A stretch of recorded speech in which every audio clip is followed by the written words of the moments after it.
Desde que existimos, hemos mirado hacia arriba, hacia las estrellas.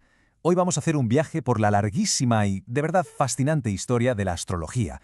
Queremos entender cómo este lenguaje antiquísimo de los cielos ha conseguido llegar hasta nuestros días y, sobre todo, por qué sigue resonando con nosotros. La pregunta que nos va a guiar es bastante simple, pero a la vez muy profunda. ¿Por qué tenemos esa necesidad, casi instintiva, de buscar un orden, un significado, en ese aparente caos del cosmos? ¿Qué es lo que buscábamos de verdad ahí arriba? A ver, imaginaos por un momento. Hace 30.000 años, el mundo era básicamente una gran caverna, y el cielo, su techo. Para nuestros ancestros tenía todo el sentido del mundo. Igual que pintaban bisontes en las paredes para entenderlos, para capturar su esencia, pues intentaban hacer lo mismo con los patrones que veían arriba. Era en realidad su primera forma de crear un mapa del universo. Pero claro, esa necesidad de comprender no tardó en convertirse en algo mucho más práctico, mucho más urgente, una auténtica herramienta de supervivencia. De la simple observación pasamos a la predicción, y esto fue crucial, sobre todo en las primeras grandes civilizaciones. Pensemos, por ejemplo, en el antiguo Egipto. Allí, la vida entera giraba en torno al río Nilo. Pero sus crecidas anuales eran una auténtica paradoja. Por un lado, traían la vida, el limo fértil, pero por otro, la destrucción. Así que anticipar su llegada no era una opción, era literalmente la diferencia entre la abundancia y la catástrofe total. Y entonces un observador, alguien muy paciente, hizo una conexión que iba a cambiarlo todo. Se dio cuenta de que justo antes de la gran inundación, la brillantísima estrella Sirio aparecía en el horizonte. Era la primera gran predicción, una estrella que anunciaba la llegada del agua. Para ellos, aquello no podía ser una casualidad, tenía que ser una señal de los dioses. La consecuencia social de este descubrimiento fue inmensa. Quienes tenían este conocimiento, los que sabían leer el cielo, se convirtieron en una élite increíblemente poderosa. Porque claro, controlaban el calendario y con él la supervivencia de todo el pueblo. Así nació una casta de sacerdotes cuyo poder residía literalmente en su conexión con las estrellas. Pero, ojo, no todos buscaban lo mismo en el cielo. Si en Egipto la astrología era una herramienta superpráctica para la agricultura, en Mesopotamia se convirtió en algo muy distinto. Un intento sistemático, casi científico y a la vez religioso, de descifrar la voluntad de los dioses. Es que allí ciencia y religión eran inseparables. Se imaginaron un universo hecho de esferas de cristal, como un mecanismo de relojería perfecto donde se movían la luna, el sol y los planetas. Sus famosos zigurats eran en realidad observatorios, escaleras hacia los cielos desde donde crearon las primeras tablas para predecir el movimiento de sus dioses errantes. Y todo esto nos lleva al siguiente gran pilar de nuestra historia, porque llegaron los griegos, que tomaron las observaciones prácticas de Egipto, el sistema religioso de Mesopotamia, y lo transformaron en algo completamente nuevo, la base de toda la astrología occidental.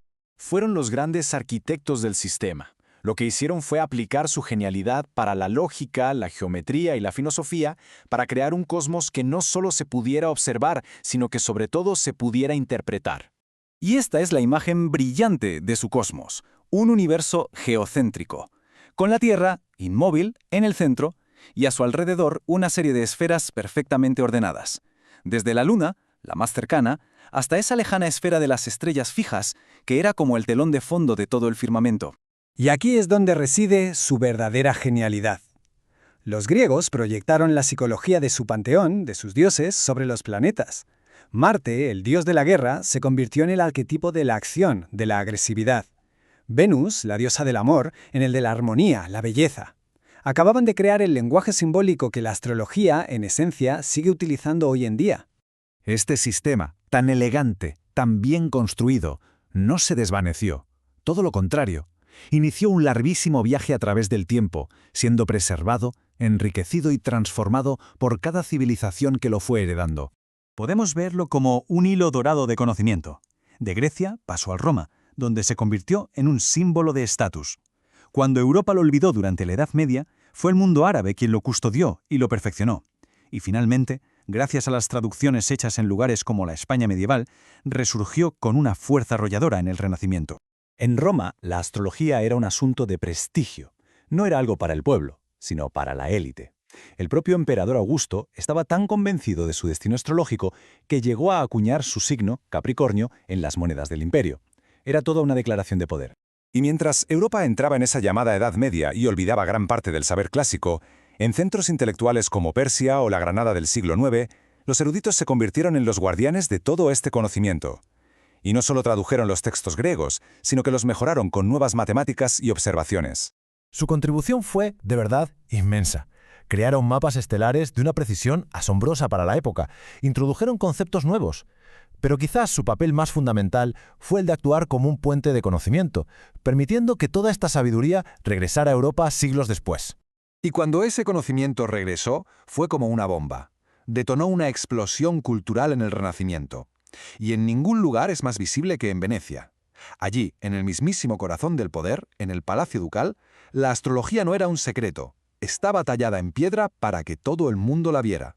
Es increíble. La columna más importante del palacio es, literalmente, una clase magistral de astrología.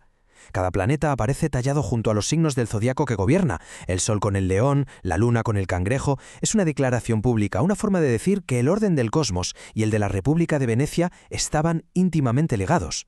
Pero este apogeo cultural no iba a durar. Los vientos estaban cambiando. Por un lado, un poder religioso cada vez más dogmático, y por otro, un nuevo paradigma científico, que empezó a trazar una línea muy clara entre astronomía y astrología. Esa luz comenzaba a apagarse. El golpe de gracia llegó con una bula papal que la declaró herética. Fue expulsada de las universidades, sus libros se prohibieron y su práctica fue perseguida. Durante siglos, su evolución se detuvo por completo, quedando como congelada en el tiempo. Y así, de alguna manera, volvemos al principio. Tras un viaje de miles de años, desde las cuevas a los palacios, pasando por la prohibición y el olvido, la pregunta sigue en el aire. ¿Qué tiene este lenguaje simbólico que todavía resuena tanto en nosotros? ¿Por qué, después de todo, seguimos buscando, en este mapa antiquísimo del cielo, un reflejo de nuestro propio viaje?